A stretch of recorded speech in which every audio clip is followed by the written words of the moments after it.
We are recording this podcast on the lands of the Wurundjeri people of the Kulin Nation. We wish to pay our respects to elders past, present and emerging, and extend our respects to any Aboriginal or Torres Strait Islander people who may be listening. Hi everybody, my name is Priscilla. And my name is Elise. Welcome to Novel Feelings, where we discuss representations of mental health issues in fiction novels. That's right, and a quick reminder that we are trained psychologists, but this podcast should not be taken as therapeutic advice. We also acknowledge that today we're speaking as psychologists and book lovers, not necessarily as people with lived experience of the mental health issues that will be covered in our book today. Our voices are limited, but we do want to make sure that we provide some content from people who do have lived experience, so stay tuned at the end of this episode where we'll be providing some links and suggestions for more reading on the topic. Exciting stuff. Today we are reviewing Turtles All the Way Down by John Green. In case you don't know who John Green is, he is the best-selling author of several books, including Looking for Alaska, Paper Towns, The Fault in Our Stars, and obviously, Turtles All the Way Down. He has won a number of awards for his writing. In addition to his writing, he and his brother Hank Green started a YouTube channel, Vlog Brothers. Vlog Brothers spawned a following of people around the world calling themselves nerd fighters. Visit the author's website for more information, johngreenbooks.com. So, spoiler warning, as usual, we are a spoiler podcast. So, if you don't want to know what happens in Turtles All the Way Down, you might want to tune out because we will be going in depth into the plot of this story. Now, I'm going to go into a quick recap of the book. So, Turtles All the Way Down is about 16-year-old Aza Holmes. Aza never intended to pursue the mystery of fugitive billionaire Russell Pickett, but there's a $100,000 reward at stake for her best and most fearless friend, Daisy, is eager to investigate. So together, they navigate the short distance and broad divides that separate them from Russell Pickett's son, Davis. Aza is trying. She's trying to be a good daughter, a good friend, a good student, and maybe even a good detective, while also living with the ever-tightening spiral of her own thoughts. This book is actually a non-voice representation, so that basically means that the work has been written by someone who has a lived experience. So in this case, John Green, he has experience of OCD and has spoken about it publicly in interviews and has made a YouTube video as well about it. The other reason why we chose this book is because John Green is actually quite a popular young adult author. So John Green has had a couple of very popular books in the past, in particular The Fault in Our Stars, which was published in 2012 and has quite a successful movie adaptation as well. So we thought it would be interesting to discuss how he talks about mental health in his books. This is the first time that he has talked about OCD in his fiction. Mm-hmm. So there's a quote from The Guardian where he says in an interview, "There have been periods where this being OCD, has been a disabling part of my life, and there have been periods where this has been a pretty small part of my life. Turtles All the Way Down is intended to show how most people with chronic mental illnesses also live long, fulfilling lives." So that was kind of his reason why he decided to write about OCD in his books. And myself being a John Green fan, I was curious to hear about his experiences with OCD through this lens. I wouldn't say I'm a fan necessarily, but his books are so popular. If you're a reader of young adult books, you kind of can't escape them. That's a good way to put it. I am a John Green fan. I don't love all of his books equally, but the ones that I do particularly like are Looking for Alaska and Paper Towns and The Fault in Our Stars, which I think are probably three of his most popular books anyway. And I was very excited because last year I randomly found a copy of The Fault in Our Stars in an op shop signed with its dust jacket still on. So I don't know how I managed to do that. And I don't think they're extremely rare or anything, but I was pretty excited when I did come across that. I read a lot of his books when I was more in the age range that they're aimed at. Mm-hmm. So when I was in my early 20s was when I was reading a lot of his books. And I think it's, of course, easier to relate to books that are aimed at young adults when you are in that young adult age bracket. And I don't think I technically am anymore. So maybe I relate to them a little bit less over time. So some trigger warnings for this book include self-harm, OCD and intrusive thoughts, anxiety and panic attack depersonalization, car crash, and grief and death of a parent. And the mental health issues that we will be talking about that are covered in this book. So, as we've already flagged, of course, OCD or obsessive-compulsive disorder, as well as anxiety.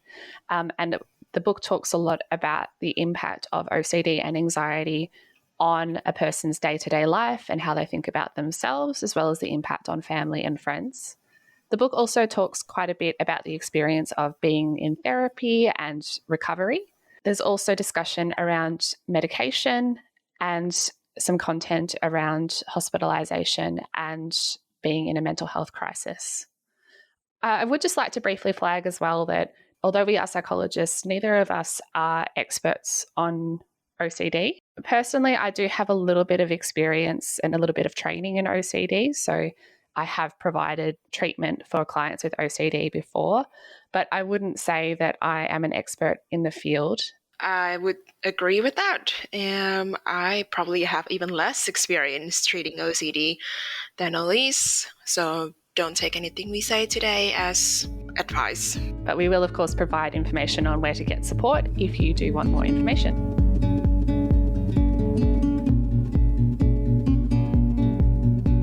So the book opens with Aza lost in her thoughts. She's sitting in the cafeteria with her two friends, but she's focused on her thoughts. She can't stop thinking about bacteria in her body, and this leads her on a Wikipedia rabbit hole. We see her unusual behavior with her middle finger too. We learn that she's pressed her right thumbnail into the finger pad of her middle finger over the year, causing an almost permanent crack in the skin. Yeah, so very early on in this book, we do start to get a window into Aza's mind and how her thought processes are quite intense and intrusive and how distracting they are. So she has a lot of trouble being present with her friends at school and often is quite lost in her own thought processes. And this is really tricky for Aza because it's not like this is a choice for her. However, her anxiety is really intense and she gets stuck in what we learn that she describes as being spirals where her thoughts just kind of keep building on one another and one another. That's something that John Green does really well, that sense of the spiral just tightening. I found myself getting quite tense as I was reading them. There are quite a few passages in this book where we do go into Aza's stream of consciousness and her thoughts are quite rapid, quite short and sharp, and she's often trying to question her own thoughts. But this is a process that is just not working for her. She has a quote from chapter 1 where she says, "The thing about a spiral is if you follow it inward, it never actually ends. It just keeps tightening indefinitely." And we also learn quite early on that Aza has this suspicion that she might not be a real person, that she is a fictional character or that somebody else is in control of her fate. So this leads to her feeling detached from other people and detached from her surroundings. And this is what we call symptoms of depersonalization and derealization, not that those are specifically named in the book. And this is quite distressing for her and something that she doesn't really talk about with other people either. I do find that it's a very serious thing for Aza, but I find that a bit funny because she is a fictional character in this book. It's a bit meta, you know. So I just wanted to note as well that it's pretty clear to the informed reader that Aza has obsessive-compulsive disorder or OCD.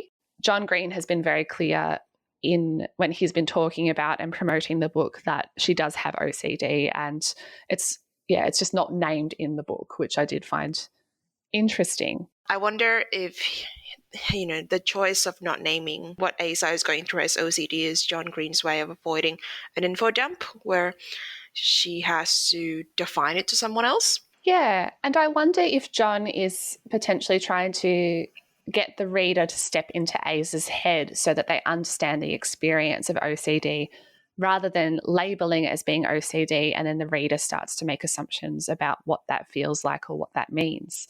So Aza experiences intrusive thoughts, which are also known as obsessions, and her thoughts are generally around infection, particularly about a type of bacterial infection called C. diff.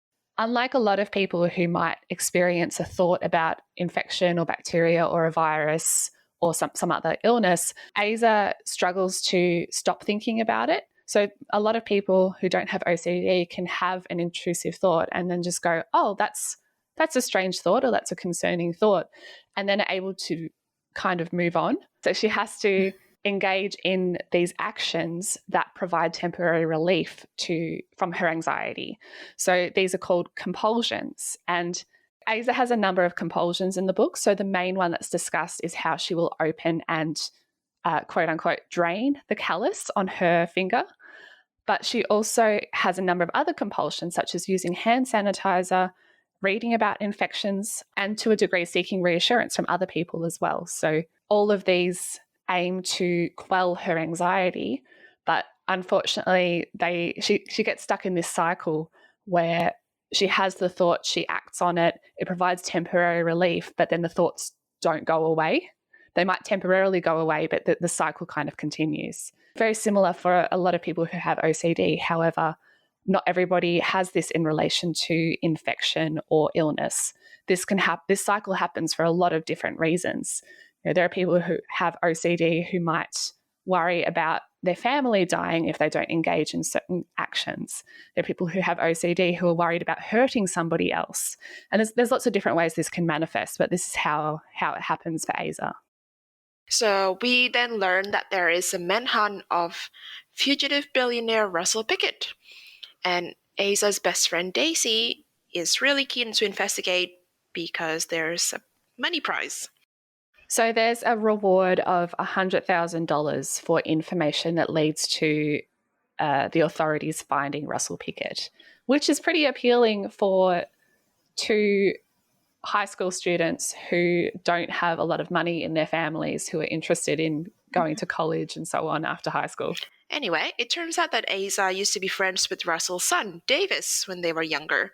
So Aza remembers that there's a night vision camera on Pickett's fence, I believe at like the back of their property somewhere. So Daisy and Aza are kind of curious about this and want to investigate to see if they can hack into the camera. So they get in a canoe, and there's a bit of like a scene where they're traveling down this river that goes past the back of the Pickett's billionaire property, and to see if they can get this camera, which they're able to connect to the camera on Aza's phone. However, they get caught by a security guard, which I'm not surprised by in any way. I found this setup to be a little bit far-fetched, that they could just jump in a canoe and somehow end up at the back of this billionaire's property, and they didn't expect there to be any consequences from that. I guess we can blame it on short-sighted thinking.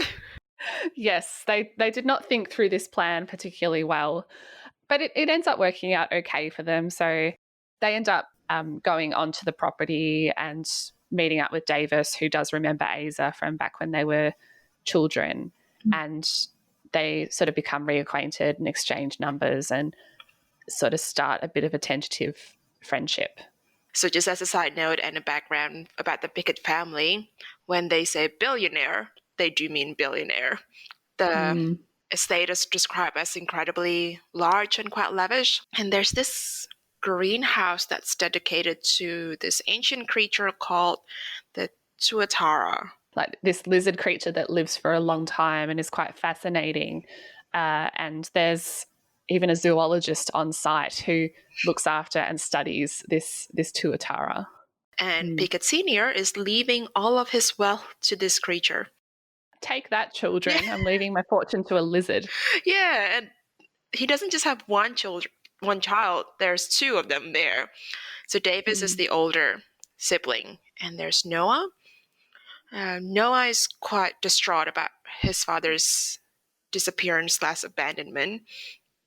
And Davis practically has to raise Noah on his own, while Noah is struggling with this grief and demonstrating quite externalizing behaviors like smoking pot and drinking and getting into various trouble at his school.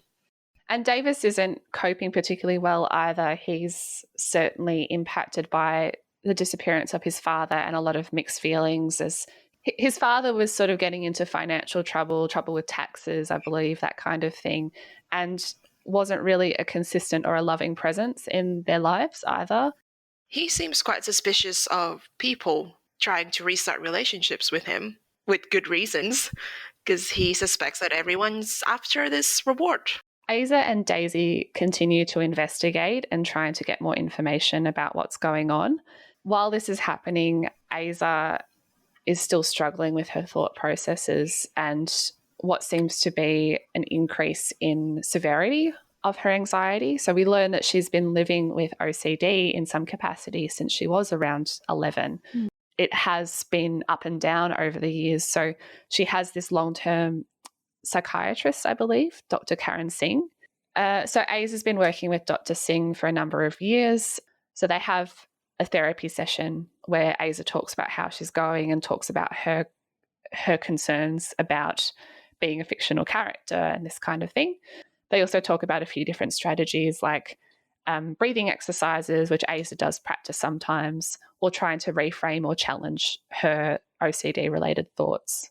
Unfortunately, therapy doesn't seem to be helping Aza that much at the moment.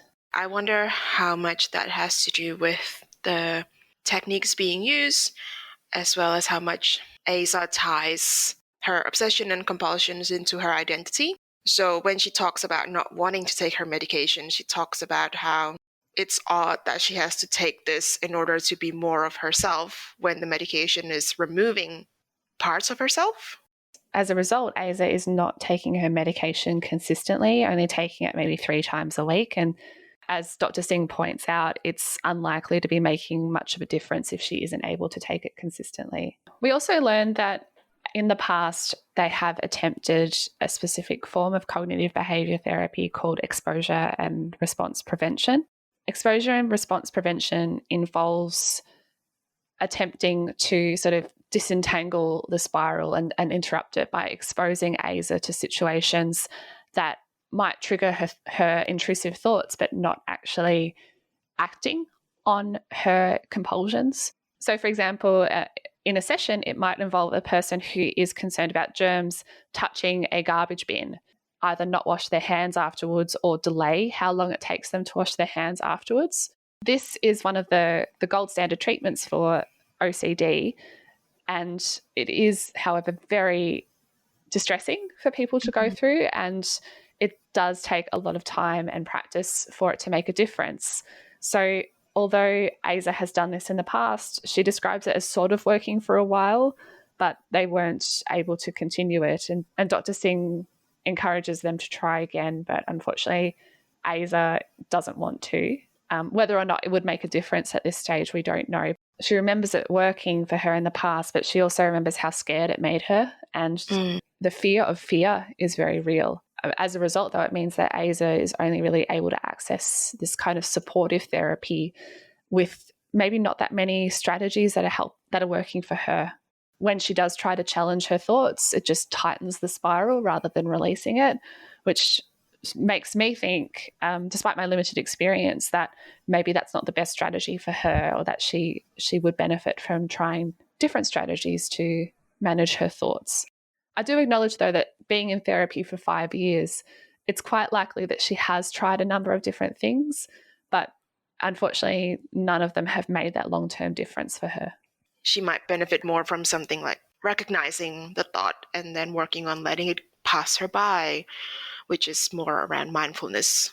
Yeah, we get a little bit of a sense that she's been encouraged to do that in the past. At one stage, she mentions that Dr. Singh had suggested imagining her thoughts as being cars that are just driving past, and rather than getting in the car to step back and just observe them.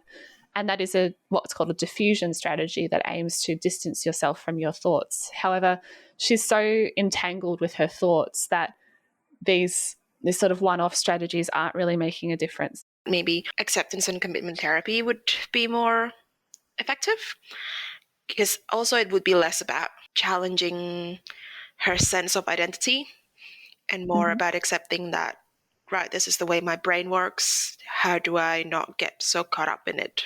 And in acceptance and commitment therapy, they talk a lot about how it's important not to see your thoughts as being you. So the idea that your thoughts are a part of you, but you are not your thoughts, if that makes sense. Mm-hmm. And this is something that comes up again and again in the book, is Aza wondering how that can possibly be the case, because who is she if she's not her thoughts? So Asa and Davis's relationship starts developing. It's revealed that they have a crush on each other. At one stage, Davis gives her and Daisy $100,000 to stop investigating, so he can trust that she wants to be around him, not for the money. Yeah, I just wanted to highlight how unusual a situation it is for somebody to just be able to dig out from behind the fridge $100,000 in cash. And for him to say, oh, I just found another bundle of $100,000 accidentally in the kitchen in a cereal box or something like that.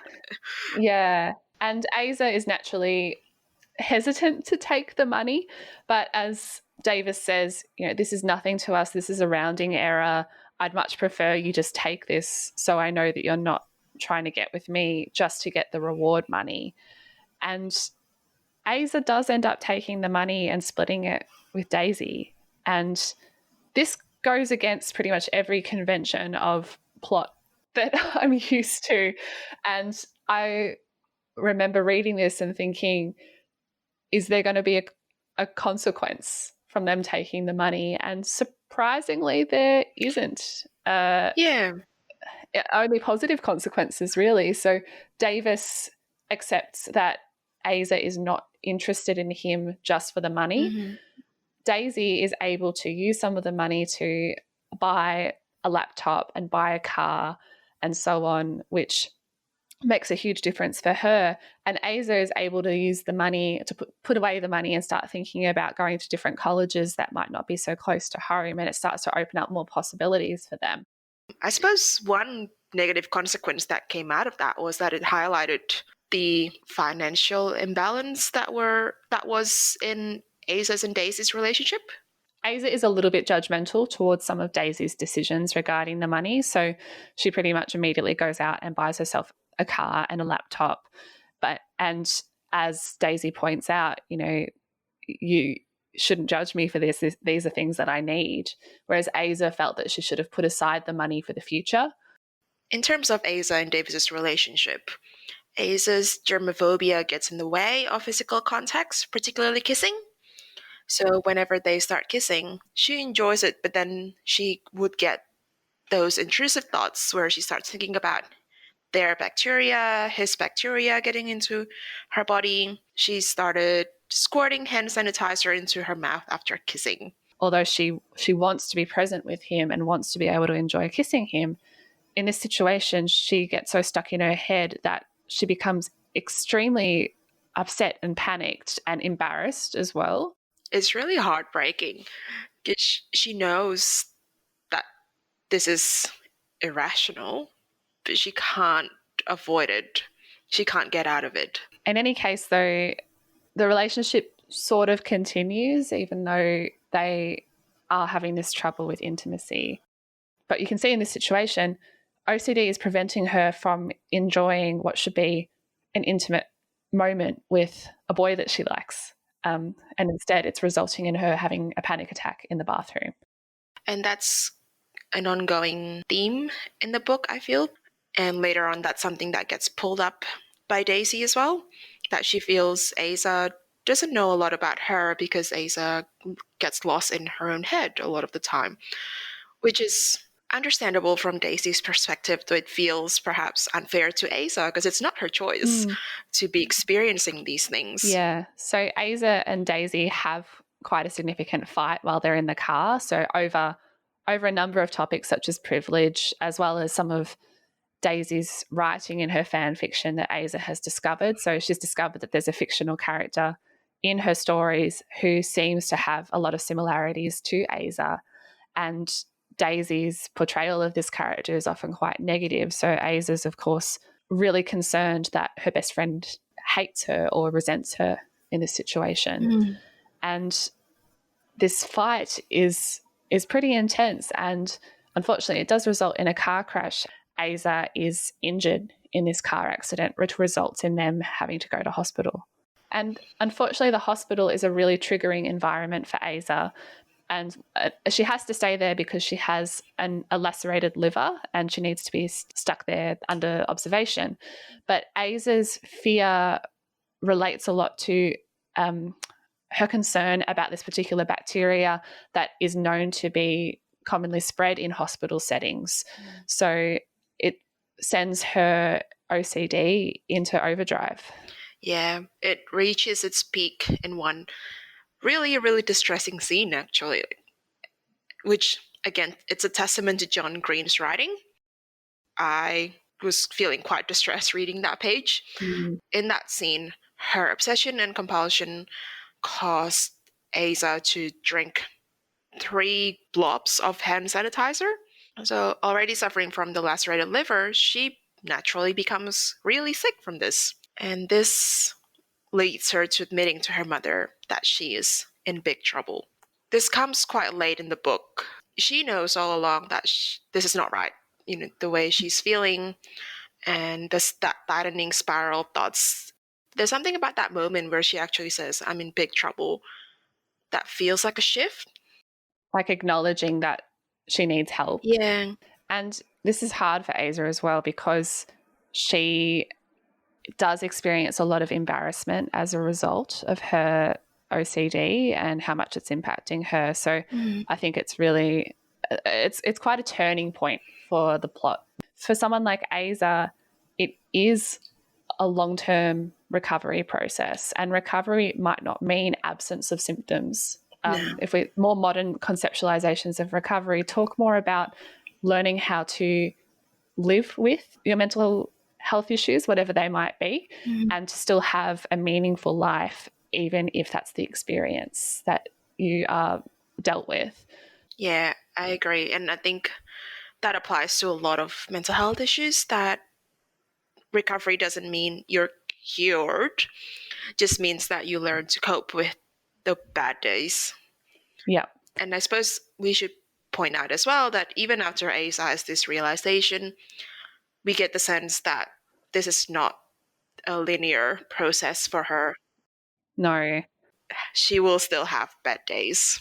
Yeah. So, back to the moment when she's in the hospital, she does end up having a visit from Dr. Singh. They end up trying a new medication. Eventually, she's released from hospital and returns back to school and seeing friends again.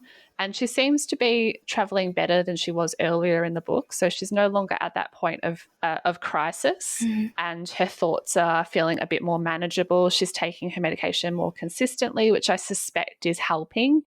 She is still experiencing the compulsions as well, but not to the point of drinking the hand sanitizer like it had been earlier. However, she describes herself as still feeling quite fragile, and this ultimately leads to her deciding to end things with Davis. But I can completely understand why Aza made that decision, that perhaps now was not the right time to be pursuing a new relationship. Yeah, and I think that's better for her mental health. In any case, though, eventually Aza and Daisy do solve the mystery of Pickett's disappearance almost by mistake. So they are attending an art show. So it's an underground art show, and they're traveling through a tunnel. A sewer. And isn't it? It's gross. It's pretty gross, but eventually they sort of piece together some of the clues and realize that Russell Pickett's body might be in this area. They end up giving this information to Davis rather than going directly to the police, so he can decide what he wants to do, because the sooner the mystery gets solved, the sooner that Davis and Noah will not have access to the family's money anymore. And that's obviously a bit of a conundrum because although they won't be left completely destitute, the money is going to go to this like lizard thing. I don't understand completely, but the money's going to go to like a foundation to research and preserve lizards, the tuatara, rather than the kids who are accustomed to a certain lifestyle. And eventually Davis and Noah decide to turn the information over to the police. As I think Aza says, they value the truth more than the money. at this stage, and they wanted to confirm that they wanted to know where their father was, and they eventually do recover his body, and the mystery is solved. So the book winds up not long after we learn about that, and Aza and Davis, their relationship has ended at this stage.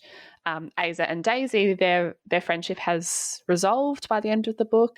Daisy, although she can't fully understand what Aza's going through, acknowledges that she does love Aza and she wants to support her, and she might not fully get it, but wants to be there for her. I think that's often the case for people who love someone with mental health difficulties. You don't need to understand completely what's happening, but as long as you're there for them when they need you, that's the important thing. Yeah, and maybe as Daisy gets older, she will understand a bit more as well, even if she can't do it right now. Aza's travelling better too by the end of the book, although, as she says, I got better without ever quite getting well. From the last few pages, it seems like future Aza is talking, and she talks about how, life is good, she has a meaningful life, she gets better, and then gets really sick to the point that she's hospitalized, and then she gets better again and gets sick again. But overall, she lives this fulfilling life while coping with OCD, despite her earlier concerns that she can't ever do that. She is able to maintain friendships, go to college, find a job, have a family. She describes her future life as being unbuilt and rebuilt. And this again just highlights the non-linear recovery process for her. So it sounds like although she never fully recovers, in quotation marks, from OCD, she is able to accept that as being part of her life and to cope however she can. And I really liked this ending. I thought it was really beautiful. I agree. I really love that ending as well. All right, Elise, what are your favorite moments from this book? So my favorite moments from this book would definitely relate to this descriptions of OCD and anxiety. I think it is very powerfully written. And although, as I've stated before, I haven't got this personal experience, although I've had quite a bit of anxiety in my life, I relate to the idea of the spiral, and it really allowed me to step into Aza's head, or John Green's head, I suppose, really quite well. And as I said just before, I really like the ending, that tone of hope. I do want to flag that it is possible for somebody who's had OCD to, again, recover, in quotation marks, from OCD. So to live without the symptoms of OCD after some kind of treatment or support or self-help. So that does happen. But for a lot of people, it is chronic, or it does take a long time to sort of figure out how to get to the point where OCD isn't impacting on your life in a significant way. And it is possible to have flare-ups and otherwise be well. So I just want to flag that although this was Aza's experience, that it is chronic for her, that isn't the case for absolutely everybody, but it certainly is for a lot of people. And another thing I just wanted to flag, we haven't really talked about it too much, but I do like Daisy and Aza's friendship, even though they aren't always kind of the very good friends to each other. They certainly have their ups and downs. And I do appreciate Daisy's love of Star Wars and her fan fiction. What about you? What were your favourite parts? I really love the way Aza's thought spirals were written. They do put you in her head, and they can be quite distressing to read, which is, again, testament to good writing if it can provoke that sort of emotion. I didn't particularly care about the outcome of the mystery of Pickett's disappearance, but I like the detective work that Aza and Daisy put in there. Yeah, I did like that stuff, particularly when they were working together. So another thing that I enjoy about it was the therapy session with Dr. Singh. I thought it was a good portrayal of therapy, and there was nothing unethical in it, which is great. You don't see that very often when they portray therapy in popular media. No.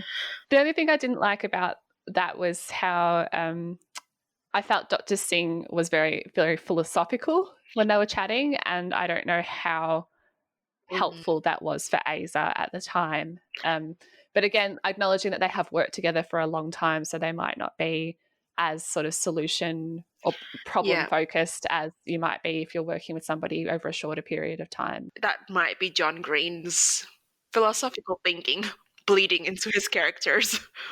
Oh, yes. So in terms of star rating, I gave this book 4 stars. I took away 1 star because I did not care for the romance. Like, I think it's a good portrayal of the relationship, but John Green's leading men just don't do it for me. I don't care about them, don't find them attractive, so that's probably part of it. Fair enough, fair enough. As for me, I also gave this book 4 stars. I think we have quite similar opinions about this book. I really like the portrayal of OCD, and I really like how John Green describes anxiety and describes obsessions and compulsions. However, my main criticism of this book is I feel like Turtles All the Way Down, it involves 2 or more books that have been kind of combined together, Frankenstein style. And in my point of view, it doesn't mesh as well as it could. And I also picked this up in his interview in The Guardian, where he said there were a few abandoned novels along the way that got kind of scrapped for parts. And when I read that, I thought, yeah, I feel like that kind of works for this book. So on the one hand, it's this mystery billionaire kind of storyline. And on the other hand, it's this very reflective portrayal of mental illness. And of course, there are ways to combine different elements together. And I think it's important that not every discussion around mental illness is just like an issues book where it's just about that. People living with mental health issues have adventures and have lots of things going on and can be involved in bigger plots that aren't just about their mental health issues. But I felt just in this book, it didn't work quite that well. It was a little bit disjointed for me.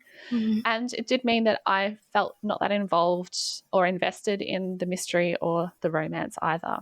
But that being said, I've still given this 4 stars because I think the mental health discussions in this book were very strong and could stand alone. Before we wrap up, I did just want to highlight a particular article that we're going to link in our website today. So from Stacey Grant. So Stacey wrote for 17 magazine back in 2017. She is a person who lives with OCD, and she speaks in this article about how powerful she found this book. And she has written an open letter to John Green where she's essentially thanked him in a really genuine fashion about how he portrays OCD in this book and how she relates to the feelings of powerlessness and hopelessness and the thought spirals. And as she says in the article, on behalf of everyone who has OCD, but more so on those who only thought they understood it, thank you. I really like this article as well. Shows you the power of good representation in novels. And speaking of our website as well, we are going to link to a number of resources. On our website, there will be links to the International OCD Foundation, Beyond OCD, also the information from this from SANE website. I have also put a link for parents from this website called Childmind. We've put together a small list of other books that you might enjoy if you enjoy Turtles All the Way Down. Yeah, so just a couple to highlight. So one that I wouldn't be surprised if we actually cover in a future episode is The Rest of Us Just Live Here by Patrick Ness. In this book, the main character also lives with OCD, although it's not as much of a focus as it is in Turtles All the Way Down. And I do also note that if you like this book, John Green, of course, has a number of other books. If you are interested in something in the same vein as well, you might be keen to check out John Green on YouTube, so Vlogbrothers, or he has a podcast as well called The Anthropocene Reviewed. If you want to learn more about the book or access relevant resources, check out our website, novelfeelings.com. We post an episode summary and links to further reading for each episode. You can also visit our mental health resources page to learn more about getting support for yourself or somebody you care about, or to learn more about mental health in general. Please leave us a review on Apple Podcasts or wherever you get your podcasts. And if you want to ask us a question or just chat, you can send us a message via our website. To keep up to date with us, remember to follow us on social media. At the moment, we are on Twitter and Goodreads at novel_feelings. You can also find Priscilla online. So, Priscilla, where can we find you? You can find me on Instagram at pavedwithbooks with 2S. Thank you, everybody, for listening. And please remember to tune in to our next episode. Have a great week. See you then.